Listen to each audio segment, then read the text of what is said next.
Well, this coming Saturday night, a free all-night celebration of art that transforms public spaces into unique landscapes and animated cultural sites is going to be taking over this city. Nuit Blanche's theme this year is translating the city, considering how art can translate the complexities of cities and the role we all play within them. Joining us live now to talk about the event is Laura Nanny, curator and artistic director for Nuit Blanche. Laura, good morning. Thanks so much for coming in. Thanks so much for having me. This is so exciting.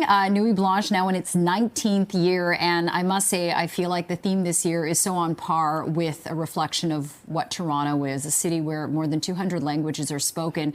Talk about why you decided on this theme, though, and why it's more than just about the typical definition of a translation. Absolutely. This considers the city as a living text that is made up of multiple stories, individual stories, collective stories, and that language is it's communicated through gesture, through verbal forms, through visual forms, sonic.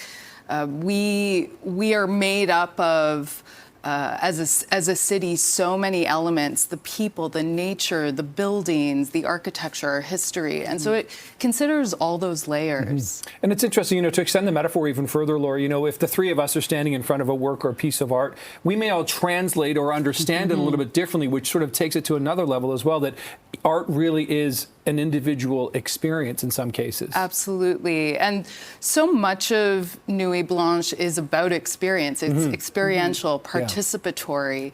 And we want to consider that everyone has their own take on the work and contributes to it as well. Yeah, and this year, of course, Nuit Blanche extends beyond the downtown core. Perhaps you can talk about the other areas where installations can be seen. Absolutely. We have two other city-produced exhibitions, one in North York and one in Southern Etobicoke at the Humber Polytechnic Lakeshore campus.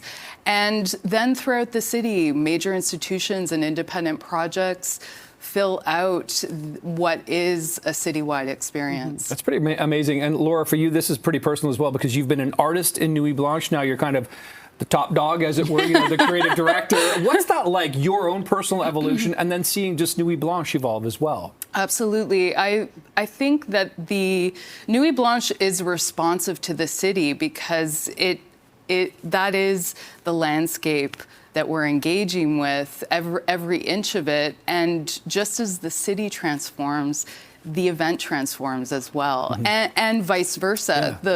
The event transforms the city. I remember in a very magical way the first Nuit Blanche, and I think it continues to have that magic. And I'm really excited to see how people experience it. It's one of my favorite parts of it. Yeah, I mean, for one night only, from 7 p.m. on Saturday through Sunday to 7 a.m., it really is your chance to go out and explore and kind of take in the city in a way that you don't get to other times of the year.